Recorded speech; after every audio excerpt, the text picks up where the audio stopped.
63 triliun rupiah. Kalian bayangin, 63 triliun rupiah devisa kita dibakar di dapur-dapur kita ya. Kalian bayangin, negara sebesar Indonesia yang memiliki potensi sumber daya alam sangat luar biasa ya. Siapa yang meragukan? Kita impor gas sebanyak 70-75% dari kilang milik Amerika Serikat. Pertanyaannya, layak apa enggak sih negara kita ya dengan cadangan sumber daya alam ya, terutama gas? Kita punya batu bara. Kalian tahu nggak sih kalau batu bara itu bisa digasifikasi menjadi dimethyl ether atau DME, yang mana perusahaan-perusahaan yang pernah investasi akan membangun transisi tersebut mengalami gangguan dan tekanan, sehingga kemudian perusahaan-perusahaan tersebut terpaksa kabur dari Indonesia karena nggak kuat ditekan. Karena di balik impor gas LPG ada yang bermain di balik layar ya, yang kita semua harus tahu bahwa negara kita ini tidak akan dibiarkan, karena negara kita adalah pasar, guys. Sampai kapan kalian akan membiarkan negara Indonesia tetap menjadi objek dan menjadi pasar, yang mana kita semua akan terus mengalami gangguan di sektor ketahanan rupiah kita, dan US dollar akan semakin menguat. Kalian bayangin, 63 triliun per tahun ya, uang kita bakar di dapur kita demi keuntungan di kilang-kilang milik Amerika Serikat. Dan sebelum kita lanjutin, kalian jangan lupa berikan like, comment, share, dan subscribe channel YouTube Mas Arya. Kita lanjutkan. Ya, selama ini ya, ketika terjadi chaos adalah sesuatu yang diharapkan, namun nggak terjadi.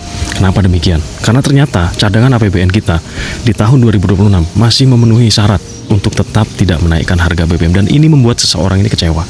Seseorang di balik layar kecewa karena seseorang menginginkan terjadi chaos, yang akhirnya kemudian pemerintahan Prabowo Gibran ini dikudeta. Udah subscribe belum? Kalau belum, langsung di subscribe ya. Jadi kita lanjutkan. Jadi sederhananya begini, ketika terjadi yang namanya impor LPG dalam jumlah besar memenuhi kebutuhan 70-75%, di sana terdapat bisnis angkut mengangkut LPG menggunakan apa? Nggak pakai motor lah bro ya, nggak pakai truk bro, tetapi pakai kapal tanker ya, dari Amerika ya, kemudian dibawa ke Indonesia dari kilang milik Amerika Serikat. Karena yang namanya gas LPG merupakan produk turunan yang diambil dari penyulingan minyak. Amerika, kalian tahu sendiri, di mana-mana itu terlibat ya di dalam pengondisian US dollar. Kalian tahu nggak sih, yang namanya negara-negara teluk di Timur Tengah sana, semua minyak yang dibeli dari Oman, Qatar, Kuwait, Arab Saudi, itu semua pakai US dollar. Dan ada satu negara di Timur Tengah sana yang diembargo oleh Amerika Serikat selama berpuluh-puluh tahun. Negara tersebut adalah Iran, yang saat ini tegang ya di sana bersama dengan Israel. Jadi teman-teman ya, perang itu pun adalah sebuah bisnis. Kenapa kemudian perang menjadi sebuah bisnis? Karena perang menggunakan senjata-senjata canggih, yang itu semua ada nilainya. Semakin banyak perang, semakin akan laku itu barang ya. Jadi kalian jangan hanya memandang perang adalah ketegangan-ketegangan yang terjadi karena tertentu, tetapi perang juga bisnis yang diharapkan oleh banyak negara yang memproduksi senjata-senjata canggih. Disclaimer guys, gue lagi nggak ngajak kalian ngomongin politik ya, buat apa, tapi gue lagi ngajak kalian untuk kita belajar bersama ya, untuk kita berpikir ya, di balik impor tersebut ada permainan, ada fee. Ya, siapa kira-kira teman-teman ya yang mendapatkan fee yang besar ketika Indonesia berhasil melakukan transaksi impor yang nilainya sampai dengan 63 triliun per tahun untuk yang kita bakar di dapur kita? Kira-kira siapa yang dapat fee tersebut? Pasti ada guys ya, karena yang namanya Amerika dengan adanya transaksi tersebut, nilai tukar dolar mereka akan kuat di Indonesia. Jadi kalian kalau misalnya melihat rupiah selalu kalah dengan US dollar, alasannya salah satunya adalah pada impor gas LPG. Saya paham kalian nggak suka ngomongin politik. Ini bukan tentang kita mendukung pemerintah, ini bukan tentang kita mendukung tokoh politik tertentu, tetapi ini tentang kita mendukung masa depan anak cucu kita. Jadi guys ya, coba deh kalian bayangkan dan kalian rasakan serta kita kritisi bersama-sama ya, ketika pemerintah ini mengarah kepada swasembada energi. Ketika itu pasti akan ada muncul yang namanya kritikan-kritikan yang nggak masuk akal. Nah, gue mulai dulu dari kritikan yang pernah dilakukan oleh aktivis kontras bernama Bang Andre Yunus. Kalian tahu kan, belum lama ini Andre Yunus kena siram air keras, yang kemudian akhirnya pelakunya ditangkap, dan ini ada kaitannya dengan oknum ya, bahkan di Badan Intelijen Strategis. Nggak main-main loh pelakunya ya. Tapi guys, semua itu, apakah mereka adalah pelaku utama? Kemudian Andre Yunus adalah target utama? Enggak. Apa sih yang diomongin oleh aktivis kontras tersebut yang bernama Andre Yunus sehingga kemudian harus disiram? Kalian bayangin pakai logika, Andre Yunus cuman ngekritik dan melakukan petisi terhadap RUU TNI. Pentingnya di mana? Nggak ada duitnya di situ guys, nggak ada duitnya. Gue jelasin dulu sedikit tentang petisi RUU TNI, bahwa ini sengaja diciptakan oleh koruptor yang mana kemudian Marcela Santoso sebagai pengacara sudah mengakui dan konferensi pers dan meminta maaf kepada pemerintah Prabowo Gibran, kepada masyarakat Indonesia bahwa dia menciptakan sengaja tagar Indonesia gelap dan juga petisi RUU TNI untuk tujuan chaos yang semakin besar, dan chaos ini diharapkan akan menjadi celah sebuah kudeta. Gue bukan ingin mengajak kalian semua berbicara terkait dukungan kita dan afiliasi kita ke politik, tetapi kita kudu mendukung swasembada energi karena ini kaitannya dengan penguatan rupiah di dalam negeri. Pertanyaannya, siapa di sini yang nggak suka dengan rupiah akan semakin kuat? Berarti kalian adalah antek-antek asing. Dan yang kedua, ini akan jadi clue ya. Aktivis-aktivis ini sebelumnya ya menginginkan supaya militer ditarik dari tanah Papua. Mereka membuat sebuah narasi dan argumen bahwa masyarakat Papua itu nggak butuh yang namanya militer. Masyarakat Papua ingin hidup yang layak ya, sesuai dengan apa yang dilakukan di Pulau Jawa, masyarakat di Pulau Sumatera dan sebagainya. Dan mereka mengatakan dengan jelas bahwa mereka menolak adanya militer di Papua, dan militer itu akan mereka suarakan untuk pokoknya ditariklah dari Papua. Kalian bayangin, ketika Papua yang saat ini militer berdinas di sana dan menjaga yang namanya tanah Papua tadi merupakan tanah dari Negara Kesatuan Republik Indonesia ditarik, apa yang terjadi? Yang akan kemungkinan terjadi, paling akan terjadi lah militer negara asing akan mendarat di Papua, karena yang namanya KKB akan semakin ganas, merajalela dalam membantai masyarakat di Papua. Wong sudah dijaga saja kok sama TNI masih dibantai seperti itu, apalagi ya yang namanya KKB ini sebenarnya bukan bentrok sama TNI guys. Yang namanya KKB ini melakukan kriminal ya kepada masyarakat Papua sendiri, yang kemudian akhirnya nantinya ketika TNI ditarik, kalian akan tahu masyarakat Papua akan diselamatkan oleh militer dari negara asing, yang kemudian sumber daya alam yang ada di Papua dikuasai oleh negara asing yang selama ini sangat mengincar Papua, karena Papua itu sangat kaya. Papua adalah daerah yang sangat kaya, yang jadi incaran utama kaum-kaum itulah. Jadi ayo kita berpikir. Kalau seandainya aktivis ini menginginkan militer ditarik dari Papua, itu artinya apa? Itu artinya kepentingan asing yang mereka bawa, kepentingan asing untuk menguasai Papua. Karena ketika masih ada TNI di sana, pergerakan dari KKB akan semakin diredam, sehingga kemudian tidak akan terjadi chaos di Papua. Nah, di Papua pun dibikin guys chaos, seperti chaos yang diharapkan ketika BBM akan naik di Indonesia, yang kemudian digagalkan oleh pemerintah. BBM kita nggak jadi naik karena cadangan APBN kita masih mencukupi. Disitulah cluenya guys. Jadi kalian harus tahu, ketika terjadi chaos, ketika terjadi ABC segala macam ini ada kaitannya dengan orang-orang besar di balik layar yang kita semua nggak akan tahu. Inilah mafia dalam arti sesungguhnya yang melakukan konspirasi di dalam negeri kita. Dan di kesimpulan video ini belum kesimpulan masih panjang guys. Jadi gue akan bikin beberapa series dari video ini ya, yang kemudian ini semua akan membuka cakrawala kita berpikir sebagai generasi muda, ke arah mana sih kita harus memberikan apresiasi kita. Tentunya adalah ke arah ketahanan energi. Jadi guys, sebelum terjadi sebuah chaos yang seperti ini di Indonesia, kita melihat ya, sebelumnya pemerintah di era-era sebelumnya adem-adem aja ya. Ketika Ibu Megawati memimpin bangsa ini nggak pernah terjadi seperti ini.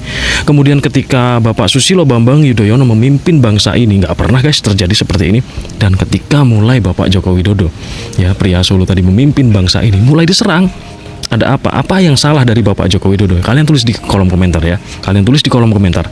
Jadi ketika pemerintah ini guys, saya perhatikan ya, melakukan dan memperhatikan sektor sumber daya alam ya. Ketika eranya Presiden Jokowi kemarin, yang saya ingat adalah Bapak Jokowi itu sering berkunjung ke Papua dan memperhatikan tanah Papua. Di sana banyak tambang guys ya, ada tambang nikel, kemudian ada tambang emas, salah satunya adalah PT Freeport Indonesia. Yang kita semua sudah tahu bahwa saham Indonesia itu hanya di 9%. Apakah layak Indonesia sebagai pemilik lahan itu hanya punya saham sebesar 9%, sementara negara investor yang dari asing sana, yaitu Amerika Serikat, memiliki saham yang jumlahnya 91%, sangat mendominasi.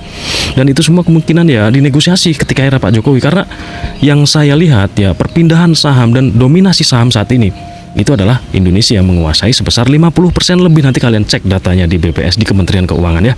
Jadi ketika pemerintah mengotak-ngatik apa yang dikerjakan oleh orang-orang asing dan investor-investor asing di dalam negeri, antek-antek asing meraung-raung. Belum lagi soal yang lain-lainnya, karena nggak cuman itu yang diobrak-abrik ya. Pemerintah waktu itu ya juga melakukan perhatian yang keras terhadap 2 blok di Indonesia. Kalian tahu kan apa itu blok Rokan? Kalian tahu kan apa itu blok Mahakam?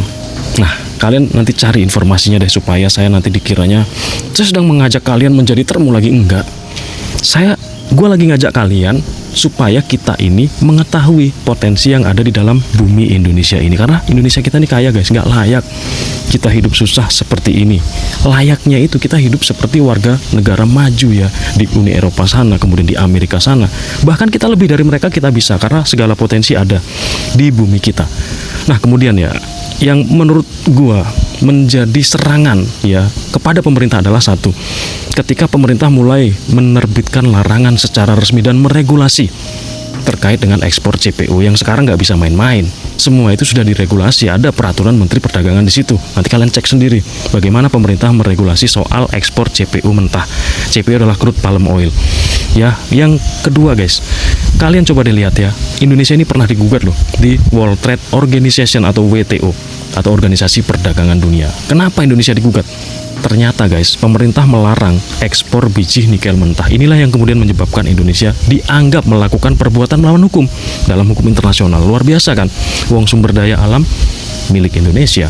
PT IMIP yang menambang di Morowali itu tanahnya punya Indonesia. Jadi tambang tersebut dilarang ya untuk ekspor biji nikel mentah, dan ini kemudian membuat Indonesia mengalami gugatan yang luar biasa. Kemudian pemerintah itu sebenarnya udah tahu, ketika gugatan itu dilayangkan ke Indonesia, udah pasti Indonesia akan kalah dalam gugatan tersebut, karena kita dipepet nih oleh raksasa-raksasa internasional, Uni Eropa, Amerika yang mepet kita.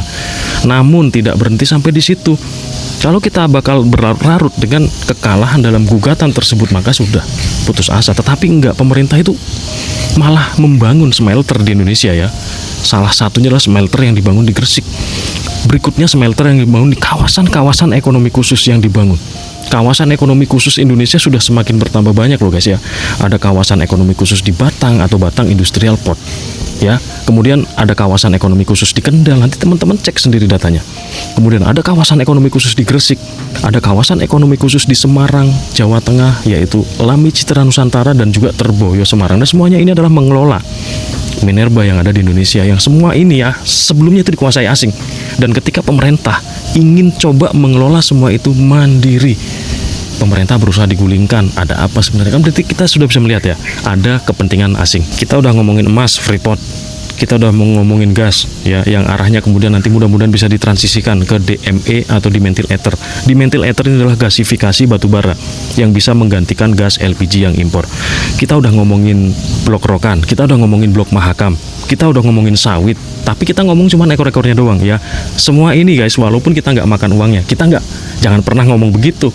Kita makan guys uangnya guys ya. Dari mana ya yang namanya subsidi-subsidi yang kita nikmati dalam bentuk BBM yang bersubsidi, subsidi untuk pendidikan, subsidi untuk kesehatan, ya semua uang dari situ, bukan dari yang lain-lainnya, bukan dari pajak kita. Kalau pajak yang kita bayar untuk pemerintah itu nggak seberapa nilainya.